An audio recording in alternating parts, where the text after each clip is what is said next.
So, good morning, or good afternoon, or good evening, wherever you are in the world. Talent Finders would like to welcome founder and CEO of MediaOptions.com, Andrew Rosener. So, welcome, Andrew. Thank you. Happy to be here. So, Andrew, I'd like to congratulate you on all your achievements. Can you share with us how your entrepreneurial journey started?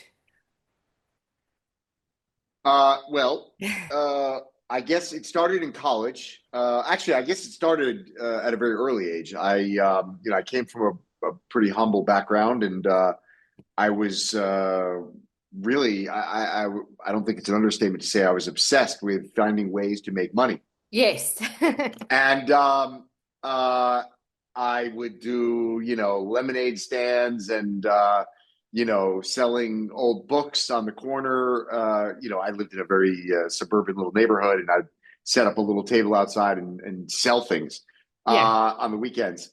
And then I went to, mowing lawns, and then and so, anyways, it just kind of escalated like along the way. Like it was a many, many, many year process.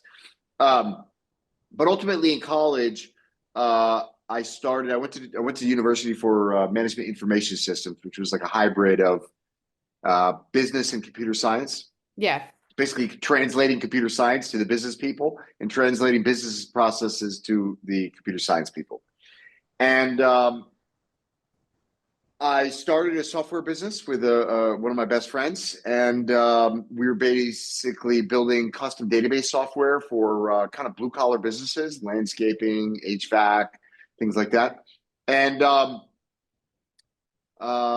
we had the dean of my university department on payroll, and it was a funny gig that we had created, and but it was a serious venture, and uh, it taught me a lot, including that this was absolutely not what I wanted to do with my life. Yes. Um, but it was pretty clear to me from a very early on, even though I went into college thinking I was going to be a corporate lawyer. Then I went into MIS because somebody told me that the highest paying jobs out of college were, in this management information systems realm.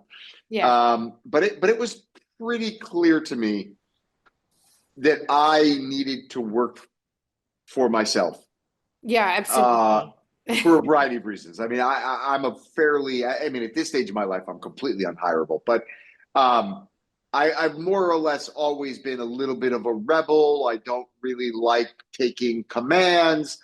I'm not good with like, don't question authority. Like, if I think you're doing something stupid, I can promise you I'm going to question you. I don't care who you are. Yeah, Um, absolutely. And so, the entrepreneurial spirit, I guess you would say, has been in me since, forever, as long as I can remember. And it wasn't sort of a straight path, that's for sure. Yeah. Um, but yeah, I mean, I had problems in many, most of the jobs that I had. Even as when I was a kid, I was a caddy at one point, and that didn't last that long. You have these. You know, old rich guys, walking around the golf course with their buddies, and Yeah. they think it's really funny to be jerks to the caddies. And I didn't tolerate that very well. Yeah. And, basically took somebody's bag and just tossed it and said, you know, basically go F yourself, and Yeah. walked away. And that was my last day of caddying. And I was at a very prestigious country club. And then, and then I was a waiter at this Italian restaurant, and some lady got snarky with me, and I was like, you know what? Go into the kitchen, get the food yourself. Walked out. That was the end of that job. And so I just don't take authority very well. And so, yeah, I guess it was sort of a force function of you're going to be an entrepreneur. Yeah, that's amazing. So Yeah. you are obviously globally recognized as the authority in domain name investment and brokerage. So what For made those you that care about domain investment and brokerage, sorry? yes. I was just making a joke that globally Yeah. recognized sounds very, very important. And in my little tiny niche of the world of domain names and digital assets, yes, I suppose that moniker may apply. But I don't like to take myself too seriously. No, no, absolutely. So what made you pursue a gap or pursue the gap or opportunity in this niche space? Because obviously this is very niche.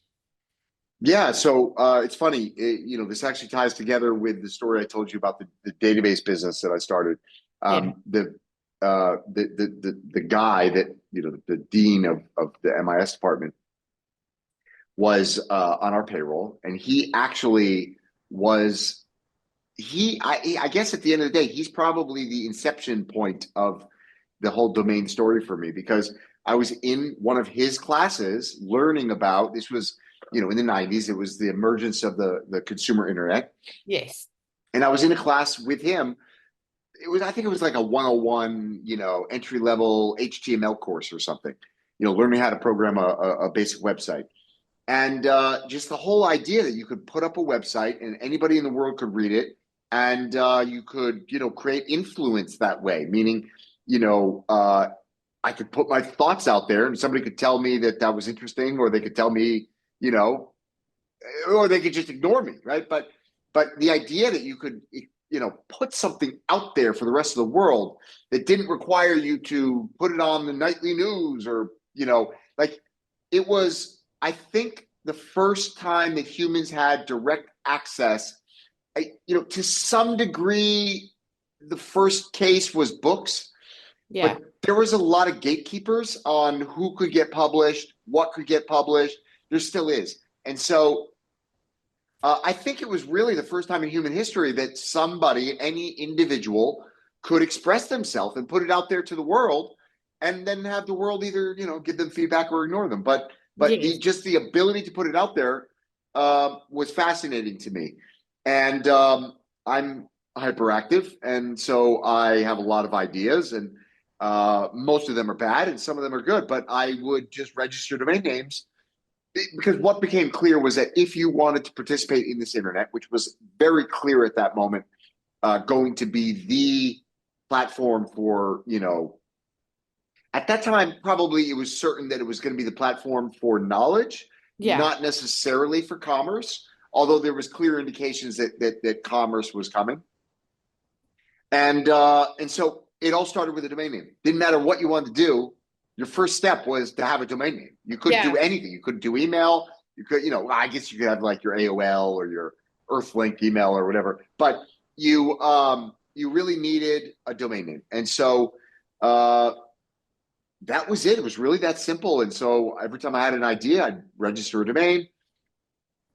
Some were okay. Most were terrible.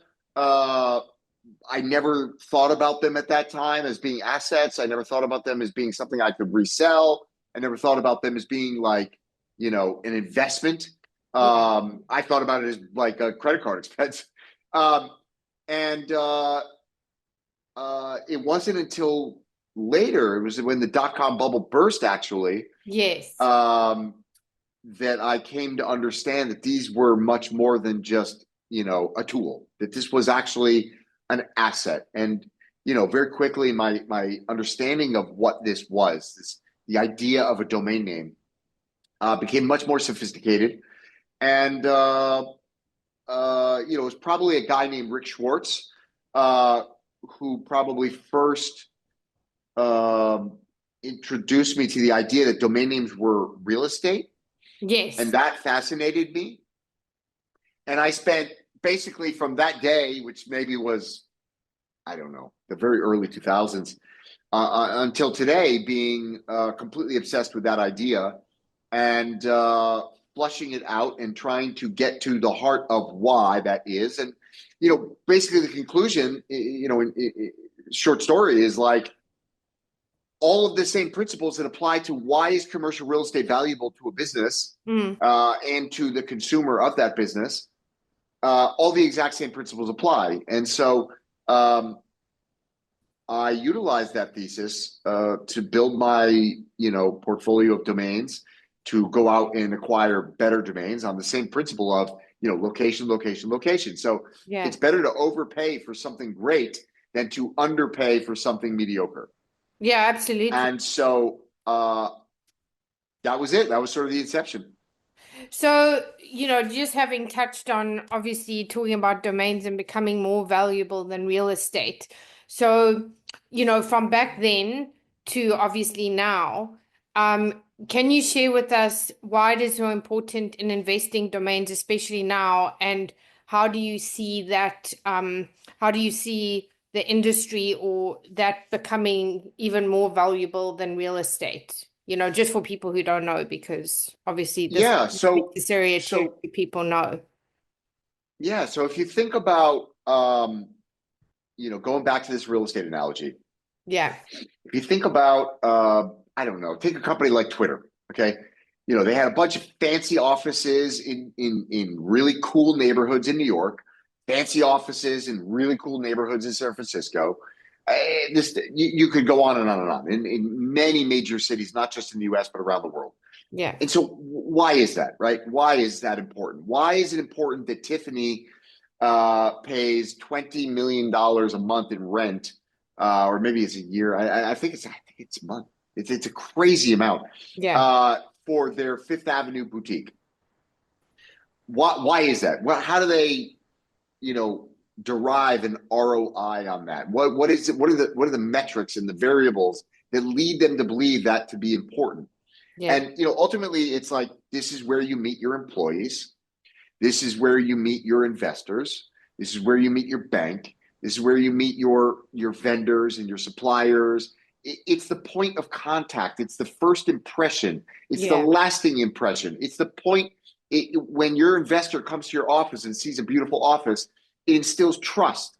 When your employees come to a really nice office with nice things in a great location, they feel safe. They feel valuable. They feel important. They feel that the business cares about them.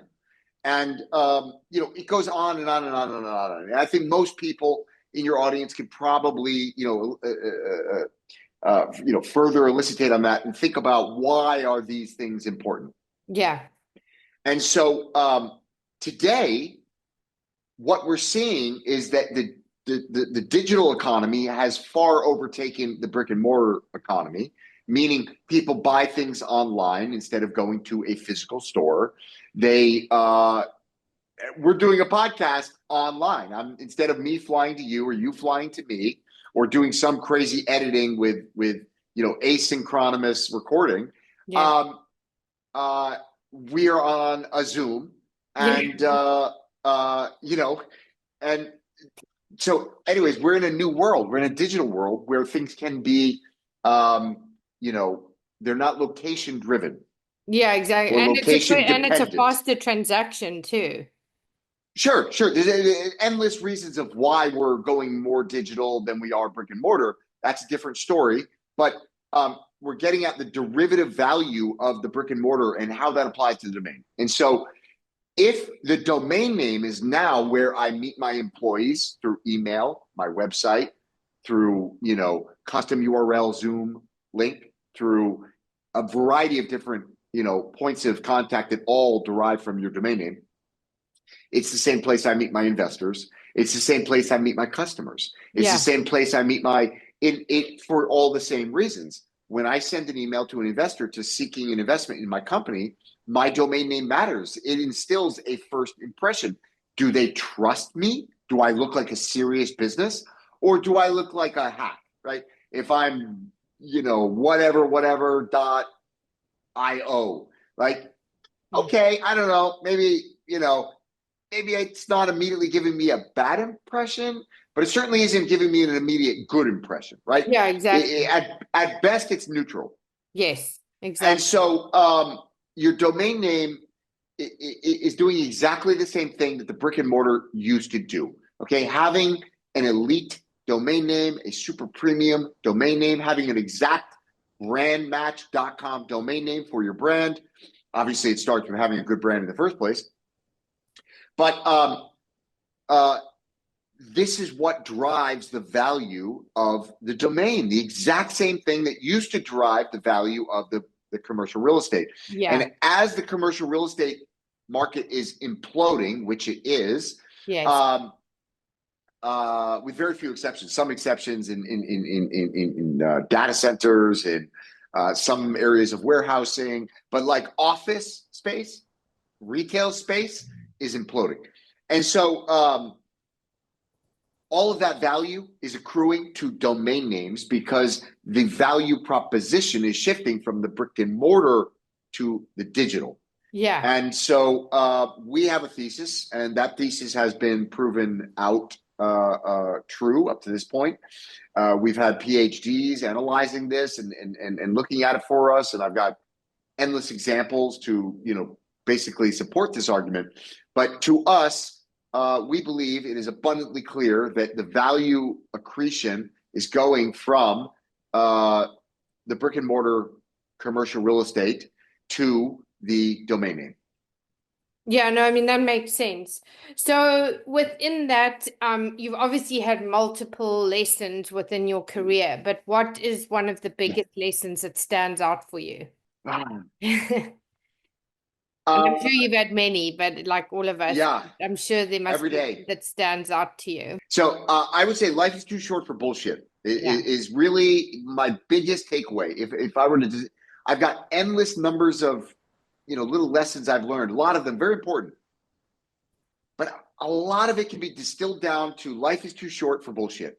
Yeah. I have found my greatest success, the best relationships I have, the best customers I have, the biggest wins that I have, they all come about.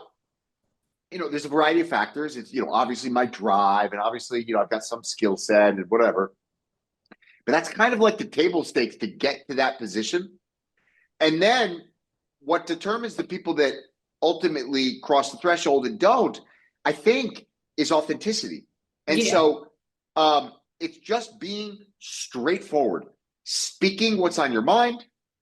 Okay, sometimes maybe it's good to be diplomatic, but for the most part, I think telling people exactly what you think and not speaking in tongues and Yeah, and being going backwards around about about, going yeah. forwards, and it's messy, and unfortunately I think it is the vast majority, maybe it's 80 or 90% of people, maybe it's 95% of people, serious people that I deal with on a daily basis. My customers are the biggest investors, the biggest entrepreneurs, the biggest companies in the world. Yeah. And most still, even despite that success, they don't speak straight forward.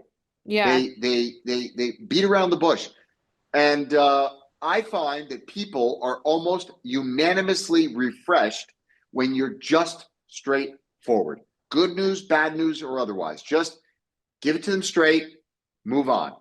And I think that's the most important lesson I've learned Yeah, is and also just keeping it real. I think that's the keep it real. yeah. Just keep it real. Yeah. Just keep it real. Forget about what the world wants, what you think people want. Forget Yeah, about what you think or people what want to other people hear. or what other people think, because I think that's also a big factor. Is so many Absolutely. people are so worried about what everyone thinks instead of just getting to it. Yes. So, Yes. so you facilitated over $800 million in domain names, which is an absolutely phenomenal achievement. So, can you share with us more about this and how you go about valuing domain names, or how does the process work for those people that don't know? Yeah. So I got there by selling one domain at a time. Uh, and I mean that, I actually mean that. So Yeah. there are other companies out there, and they are looking to do, so-called scale, right? And they're just selling lots of domains. Mm. And it's mostly going to be smaller margin. It's mostly going to be smaller domains. My business requires high touch. It is not a very scalable business. And the only reason we've been able to get the scale that we have is because of the successes that we've had for our clients. And Yeah. then they refer us. We don't market, we don't advertise. Our business comes through word of mouth from our clients because we try to do a very good job for them. And for the most part, we're quite successful at achieving that. So, And our approach to this market has been very different than all of our competitors. And it is very high touch, and it is very white glove, and it is very non-automated. And so most people look at that type of business and they think, oh, that's terrible. And, what's wrong with you? And you need to put in systems and automation. And I'm like, look, I don't want any of that. No. Maybe to my detriment, but it's just not the way that I see this business. Mm. And, my track record, I guess, speaks for itself. And, we've been 10 years in a row the number one domain broker in the world.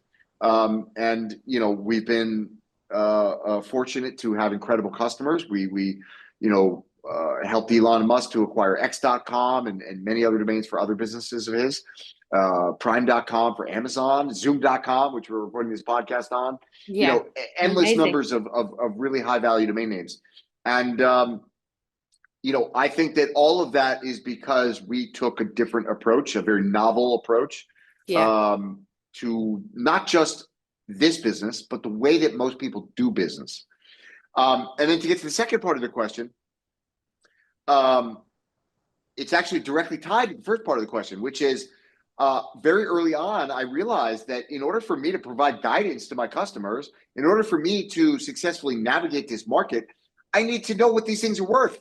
And most people at the time were sort of like, lick their finger and see which way the wind is blowing. It's like, Yeah. how much does your domain cost? And it's like, well, how much will you pay me? And it's like, that's not a very good way to get to what the No. domain is worth. So, um, so I wanted to understand, and this goes back to the earlier part of the conversation. I wanted to understand what these things are worth. Yes. And I wanted to understand primarily because if I wanted to buy more domains, if I wanted to buy more really good domains, by the time I actually started the brokerage business, it was actually, relatively late to the game. And uh, in order to compete, I needed to be able to go out there and acquire domains that were undervalued. But what does that mean if you don't know what the value is? And so I set out to find a formula for valuing these things objectively Yes. based on data, based on hard data that wasn't arbitrary. And so I created a formula, which has since been sort of designated the Rosener equation. I did not call it that.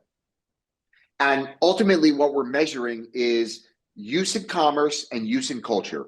How much is this word, keyword, phrase, or acronym, the stuff that's to the left of the dot, being used in commerce and used in culture? And you can measure that using how many trademarks have been registered, how many companies are listed on Crunchbase with that name, how many companies are listed on LinkedIn with that name.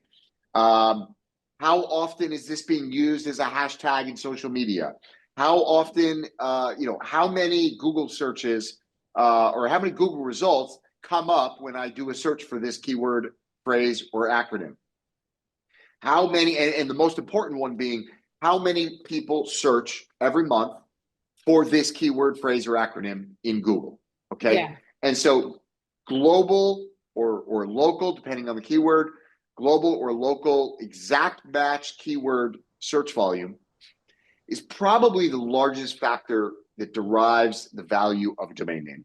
Ignoring trends and growth, the most stable factor for evaluating the value of a domain name is how many people search for this keyword, phrase, or acronym every month. And then the second factor is, what's it worth, right? What do advertisers pay for this keyword, right? Because you have the keyword free is massive, Yeah. but it's very difficult to make money on free, right? And so even though the keyword free is massive, free quotes, free this, free that, these are all big terms, but those are people that don't want to pay. And Yeah. so it's a very low value keyword. So anyways, we basically came up with a formula. There's roughly 36 variables. But really the two big ones are search volume and Mm-hmm. cost per click that advertisers will pay to buy that traffic from Google or Okay. from other channels, other channels as well. But Google is still, the dominant channel for traffic acquisition, Okay. both paid and organic. So, yeah, go ahead. Sounds like you got a question. No, no, I was just saying on leading from that, where do you find or where do you find the highest valuation when it comes to the actual domain name? So, I mean, is it more one word domain names or that have the highest valuation? So, if you could like elaborate on that point based upon what you've kind Yeah. of been saying. Yeah. So these things come in waves or cycles is probably a better way to say it. Yeah. And it changes all the time. The market, let's say, when I say the market, it's predominantly driven by startups, and there's sort of trends in the way that people name startups, and these things go in cycles, so it changes often. But uh, at the moment, oneword.com domain names, and I would say, historically speaking, oneword.com domain names, short, one word, easy to spell. Okay. .com domain names have been the most dominant, consistent, high value domain names. But short is also sweet. And, two-letter.coms are extremely valuable. They have the highest, let's say, the highest liquid price, meaning you can sell it very quickly among investors and get a significant value. Um, two-letter.coms have the highest liquid price of any domain name out there. Wow. Three-letter.coms are also have very significant liquid value and extremely high value to end users. But two-letter.coms are extremely limited. There's only 676 of them. I believe I've owned more than anybody else in the world. I think I had, total over time, somewhere in the 50 to 60 range. Wow. Um, um, Amazing. but yeah, it's probably oneword.coms are the highest value today. But there was a time in the 90s where people were making up brands, right? Like Yeah. Yahoo, Google, right? And so um, um, when you have a major company setting a trend like that, um, other people follow, and so they go for just made up brands. Okay, but Yes. that faded because it loses a lot of what the benefit of a domain is. Word of mouth advertising, memorability, all the things that are attractive and drive traffic to your website, or make people read your email. Yeah. And so yeah, it has shifted over time. But I would say oneword.coms are definitely the most consistent, high value domain sales. Okay. So when it comes to brokering and facilitating a big domain negotiation comparative to real estate in terms of the sales process, how does that process work from the start to the completion of the deal? Or does it vary depending on the size of the deal? So if you could just share with or give us more example. Yeah. So I always say there are like three levers that you can pull, right? There's time, price, and uh, uh, terms. Okay. And Yes. so if your priority is time, then you have to lower your price, or you have to provide terms, right? If your priority is getting the highest price, then you have to provide a long timeline, and you may have to provide terms, Okay. right? And so there's always going to be some combination of those three things, and you can prioritize one but not all. So, um, basically our standard process, and we this applies to the last question as well. We say that every domain is like a snowflake. There are no two domains that are alike, right? And that is very true. And that's why I've never been a fan of like looking at comparable sales. It does give the market some information and some, let's say, confidence to see that other companies have paid this much money for a domain name. Yes. And so you're not crazy, right? But you can't look at that domain name and say, oh, well, that was a four-letter domain name, and so my four-letter domain name should be worth the same. No. No.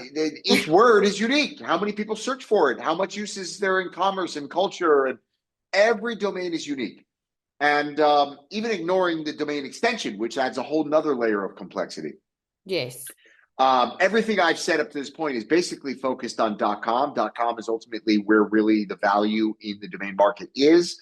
There are always trends that will push .xyz, .ai, .io, .co, .whatever, and these things come in waves as well. But there's a general principle that applies to much more than domain names, and that is that if you are second best, you are always subject to disruption. Okay. Yeah. Because the bar to be second best is always low. And somebody only has to be marginally better or marginally worse, but with a better price to beat you if you're number two. Okay. And Okay. so it doesn't matter if it's .ai, .net, .org, all of that stuff is always going to be secondary to the .com. .com will always be the preference as long as domains exist. And, just as a result of trillions of dollars in marketing and advertising driving home that .com is king. .com is what you can trust. So, ultimately, circling back to the question, our brokerage process basically looks like, we might take 2 weeks to sort of build what we call the hit list, identifying who are the qualified buyers, not just anybody. We want to talk to qualified buyers that have a sufficient amount of fundraising or a sufficient market cap or a sufficient amount of revenue to justify purchasing this domain name. And this should be a domain that represents an upgrade for them or some form of strategic defensive or offensive acquisition that can be utilized in a marketing campaign, that can be utilized to defend from other companies entering the space, with some kind of advantage. And so we identify these companies. Typically we're going to have somewhere from, at a minimum, usually like, let's say 10. But in most cases, it's probably closer to 50 or 100 potential companies that could acquire this domain. And then we're going to go about making contact. And that's going to happen through the phone, through email, through LinkedIn, through whatever means necessary, email, to get a hold of these people. And then just being relentless. It's just classic sales. It's just being relentless, following up politely, but relentlessly Yeah. until, it's the old adage, like, you can love me or you can hate me, but you can't ignore me Yeah. because I will just keep coming at you until you respond. So you can tell me Absolutely. to pound sand. I will take no offense, Yeah. but, I will hound you until I get a reply.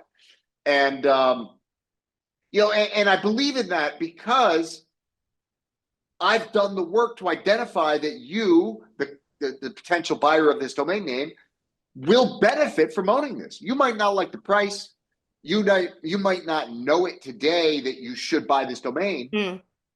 But I, as an expert on this, maybe the expert on this, have Yeah. identified that this company will benefit from owning this domain in one way or another.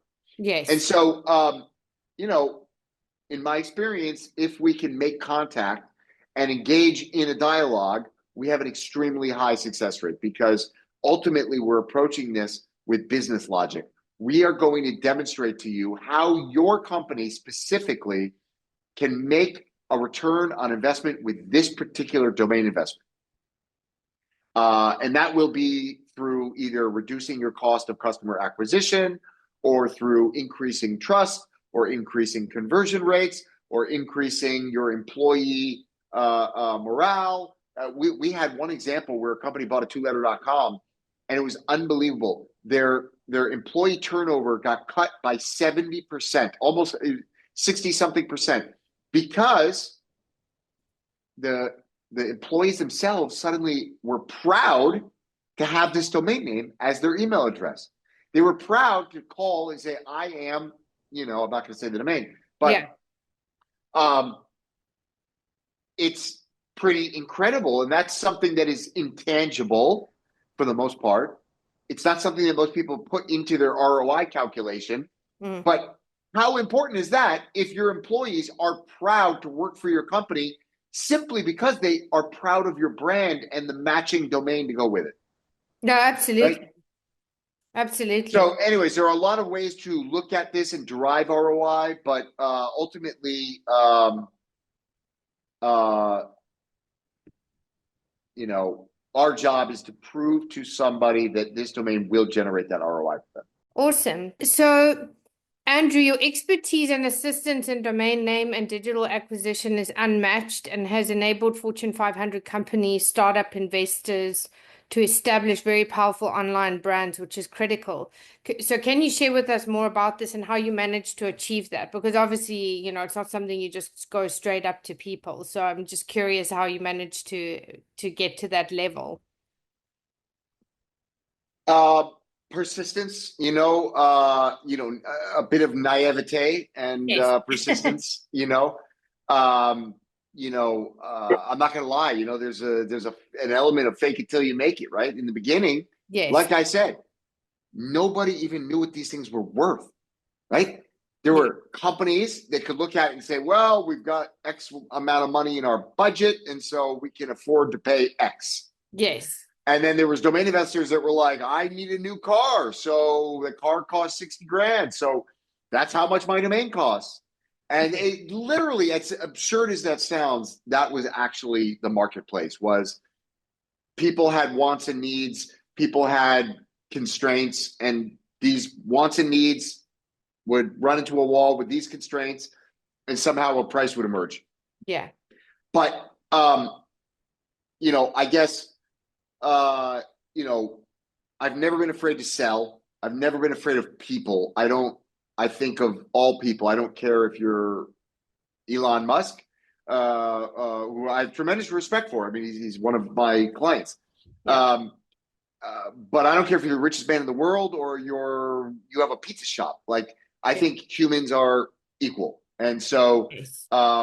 I approach people in that way. And so I think that allows me to I'm never intimidated by people.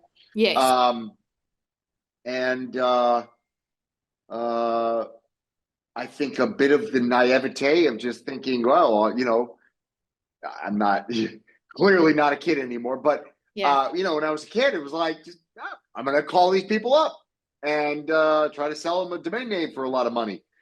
And like that, even to me today sounds like very naive. Yeah. Knowing what these people know today, knowing how these conversations go, Yes. knowing how these domain sales cycles go, it's very naive. But at the end of the day, that's what worked. My hit rate was very low in the beginning, but it was just I didn't know another way, and so um, it was just cold calling and cold emailing and just persistence, and ultimately you get a hit, and then fine, you got one win, and then that guy tells his friend, he says, oh, I got this guy. Everybody needs a domain guy. Is Yes. ultimately what you're going to find. Yeah. Um, Not everybody needs a domain guy all the time, but everybody will come to a point in their life where they need a domain guy, whether they know it or not. Yes. And Absolutely. so through word of mouth and through referrals, you just get more and more business, and you go for bigger deals and bigger deals and bigger deals, and eventually you start saying, well, it takes just about as much time to sell a domain for $1 million as it does to sell it for $100,000, but my commission is 10 times bigger. Yes. And so I'm going to focus on these bigger deals, right? And so, my minimum domain value used to be $25,000, and then it was $50,000, and then it was $100,000, and then it was $250,000, and and it's probably still more or less $250,000. But Yes. that's on the domain sales side. On the domain acquisition side, we don't really care. Yeah. We'll help anybody. Okay. And then because the fee structure is very different, but yeah, it's just persistence and a bit of luck and a lot of hard work. Yeah, absolutely. So, what would you say, and again, you probably had multiple, but what would you say your biggest career highlights have been, or one that stands out specifically for you? Easy. Acquiring X.com for Elon was absolutely hands down my career highlight for so many reasons. Number one, as I said before, I have an immense respect for Elon. I think he's the greatest entrepreneur of our lifetimes. and just absolutely brilliant individual, Yeah. and the hardest working individual I've ever encountered. Yeah. And so, one of the things that really drives me is helping really important and impressive entrepreneurs to achieve their objectives. And so, I sincerely, I mean that. I really enjoy doing that. I really feel and it's selfish. I like to feel like I was a very, very, very, very small part of some of these really big missions. Yeah, absolutely. Companies that are building really important businesses, really big businesses, and the fact is you can't do it without the right domain name. No. And so, I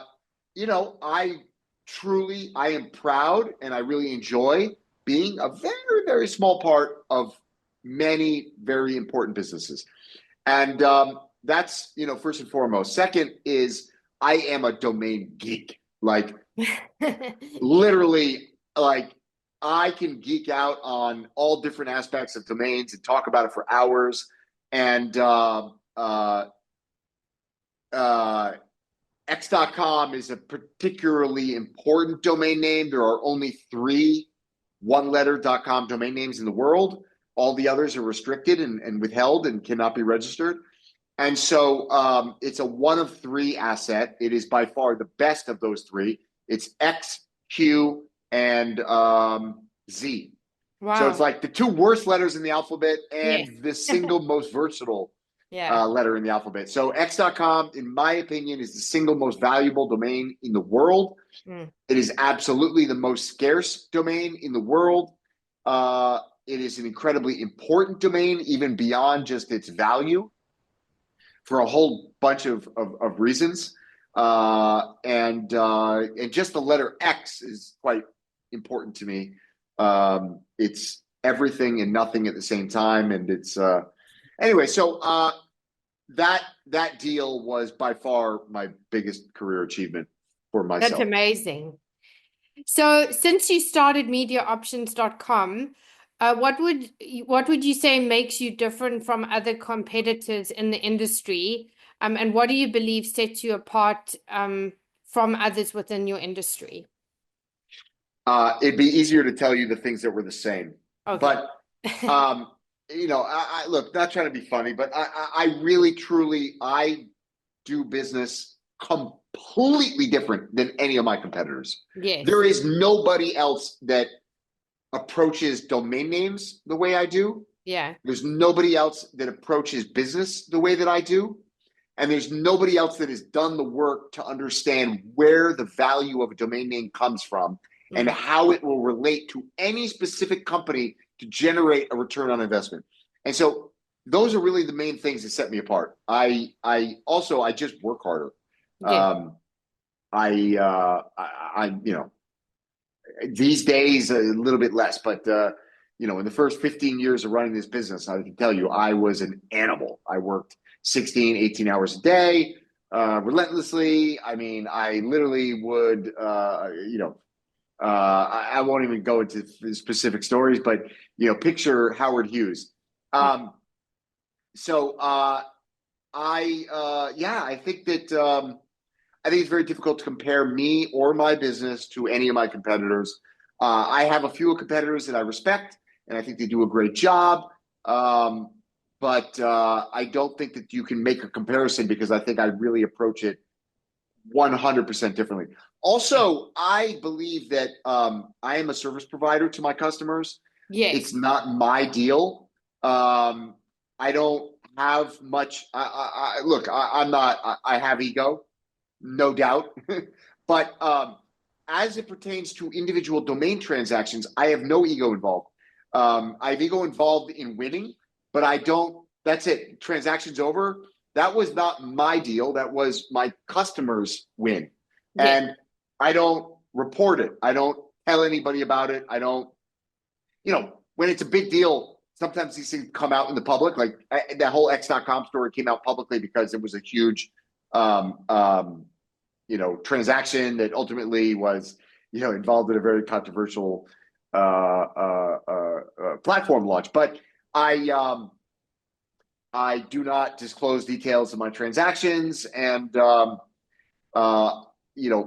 privacy, that level of privacy, is also quite rare in my industry. People think that these deals are their own deals, and they go out and they, run their mouth telling everybody what they domain sold for and the details of the transaction. And I think that's totally inappropriate. Yeah, no, that's not the right way to do it, Yeah, especially if you're trying to maintain long-term relationships.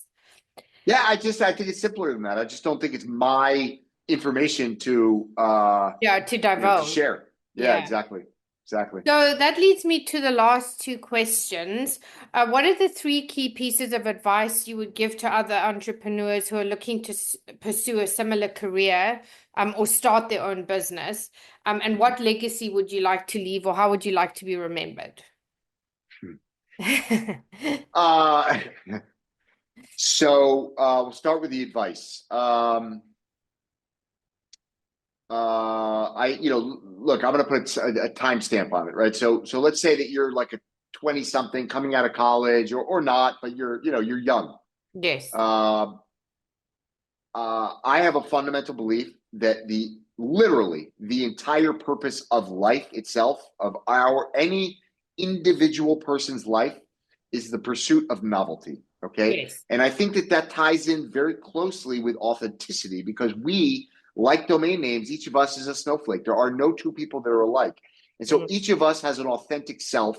And the more we align the way we live our life with that authentic self, the more Yes. we pursue things that are, let's say, resonate with that authentic self, uh, the more successful we tend to be. Yes. And so, what I would say is that at an early age, you have a couple of simple jobs.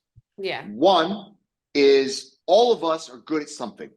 Okay, not all of us are lucky enough or blessed enough to identify what it is that we're good at. Your job is to go out there and try as many things Things. as possible with Yeah. no regard for winning, losing, or risk, or just go try literally as many things as possible. Take as many jobs as possible. Try as many things. Read as many books. You want to expose yourself to as many different things as humanly possible at as early an age as humanly possible. Yes. Once you identify things that you are good at, I don't care if you like it or not. Okay. Everybody likes to give the advice, go find something you love. And then if you work hard at it, you'll be successful. No, stop. Okay. Because Yeah. most of the things that we love are not going to make us successful. At least they're not going to make you a lot of money. Okay. Yeah. Maybe Yeah. you'll be happy, but I can tell you that if you don't have money, it's very hard to sustain happiness. Okay. Yes. Money might not buy happiness, but it sure as hell helps maintain it. Okay. Yes. So you need to identify something you're good at, and then learn to love it. Okay. Mm. That is the takeaway I want to give people is, I don't care if you like it. Mm. If you're good at it, learn to love it. And I mean that. I Yeah. want you to think about that sentence. Let it soak in. Learn to love whatever it is you're good at. Okay. Mm. Because if you can learn to love it and you can work at it very hard and you're good at it, you will find success Yeah. and you'll find happiness. Okay. So I think that's really the primary advice. And then, as a part of that sort of, I said in passing, is just work hard. When Yes. you're in your 20s, when you're in your teens, you're in your 20s, even in your early 30s, and there's no excuse. You got to just put your head down. You know, don't be entitled. You're not entitled to anything. You're a No. dipshit. You don't know anything. You haven't learned anything yet. Your brain is scrambled eggs. Just Yeah. put your head down and just work. Just listen to people that are smarter than you. Listen to the people that are above you. Doesn't mean you have to obey authority. Obviously, I didn't, but you have to get experience.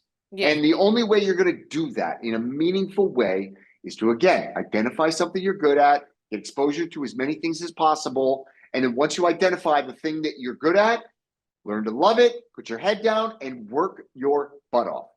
And whatever that means, that means different things in different businesses. But you got to outwork everybody and you got to outsmart everybody. And you got to do both of those things if you want to achieve greatness. You can find success at some level without doing both of those things, but you'll have to do one of those things. Yeah, But if absolutely. you want to achieve greatness, you have to do both of those things. Yes. And then what legacy Now, would you like to leave? Or how? yeah, it's funny. I guess I don't get caught up too much in the legacy conversation. I do find myself reflecting on it a bit. I guess I have two parts to this. So, broadly speaking, to be honest with you, the only people I give a shit about how they think about me when I'm dead is my children and maybe my wife if she's still alive. Yes. Um, I really don't care. Maybe my grandchildren at that point, but I really, let's just say family. I really don't care what anybody else thinks, Yes. other than my family. I really don't. I have zero regard for anybody else's opinion about me, other than my family. Yes. Um, so I don't think about legacy from like this big broad spectrum of, I want to leave my stamp on the earth. Mm. I don't want some, skyscraper or a monument in my name. I don't care. Mm. And I don't think anybody else cares, you know? So there's that. Now, in the domain name industry, very specifically, um, I guess I do care. And I care because it's where I've poured my heart and my soul and tens of thousands of hours of my time. And the legacy that I want to leave behind is that I made this business better. That what we like to say on my own podcast is, our mission is to grow the pie, Yes.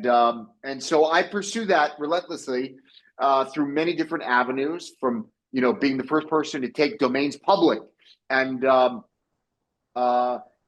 being the first one to do fractional domain ownership. Being the first one to create an objective valuation formula for domains. I'm trying to do things that I believe fundamentally are needed in order to take domain names from this little backwater,